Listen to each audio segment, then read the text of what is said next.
Chandrayaan-3 mission के land module की सतह से 25 से 150 किलोमीटर की दूरी पर एक परिक्रमा पूरा किया है और इसके परिणामस्वरूप इसरो ने घोषणा की है कि चंद्रयान-3 के लैंड मॉड्यूल के बीच संपर्क स्थापित हो गया है।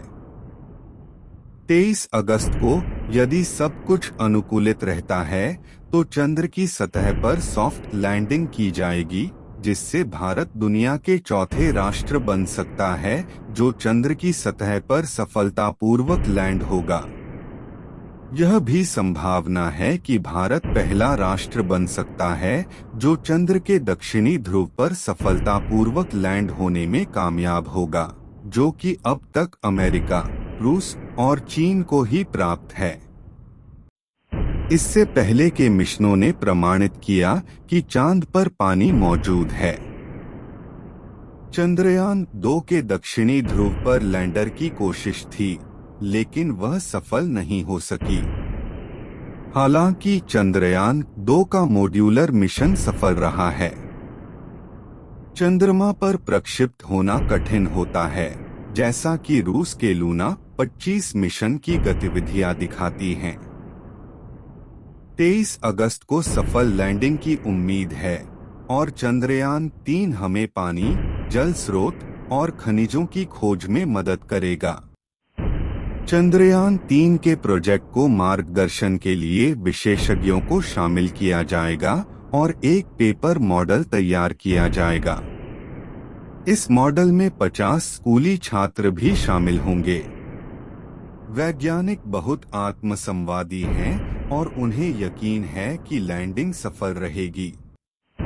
लूना 25 मिशन और चंद्रयान-3 के बीच तकनीकी अंतर होने के बावजूद चंद्रयान-3 को इसरो ने नए तरीके से तैयार किया है। इससे अलग-अलग प्रकार के नतीजे आने की उम्मीद है। इसरो के निदेशक नीलेश एन देसाई ने बताया कि 23 अगस्त को चंद्रयान-3 के चंद्रमा पर उतरने से लगभग 2 घंटे पहले हम लैंड मॉड्यूल की जांच करेंगे और चंद्रमा पर हालातों का आकलन करेंगे। इसके आधार पर हमने तय करना है कि उस समय लैंडिंग सुरक्षित रहेगी या नहीं। यदि कुछ अनुकूल नहीं लगता है तो 27 अगस्त को मॉड्यूल को चंद्रमा पर उतारा जाएगा।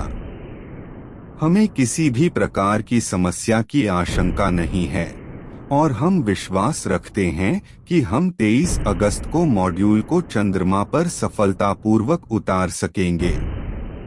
चंद्रयान-3 ने चंद्रयान-2 के अनुभव से सीखकर कई सुधार किए हैं।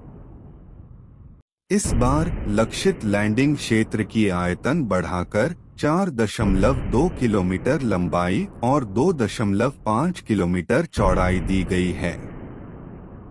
चंद्रयान-3 में 4 इंजन और लेजर डॉपलर वेलोसिमीटर भी हैं, जिससे इसके उत्तरोत्तर चरणों में ऊंचाई और स्थिति का नियंत्रण सुनिश्चित किया जा सकता है।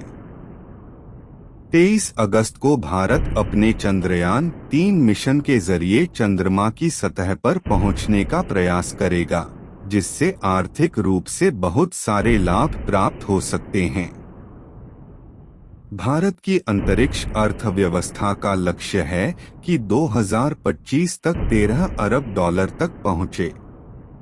इस सफलता से चंद्रमा पर सफल लैंडिंग ने भारत की तकनीकी क्षमता को भी प्रमोट किया है। 14 जुलाई को चंद्रयान-3 का प्रक्षेपण होने के बाद यह 5 अगस्त को चंद्रमा की कक्षा में पहुंच गया था। प्रणोदन और लैंड मॉड्यूल करने की तैयारियों के पूर्व 6, 9, 14 और 16 अगस्त को इसे चंद्रमा की कक्षा में ले जाने के लिए कई प्रयास किए गए, ताकि यह चंद्रमा की सतह के पास आ सके। अब 23 अगस्त को चंद्रयान-3 की सॉफ्ट लैंडिंग का प्रयास किया जाएगा। पिछले 3 हफ्तों में 14 जुलाई के प्रक्षेपण के बाद इसरो ने 5 से अधिक प्रक्रियाओं में चंद्रयान-3 को पृथ्वी से दूरी कक्षाओं में बढ़ाया था।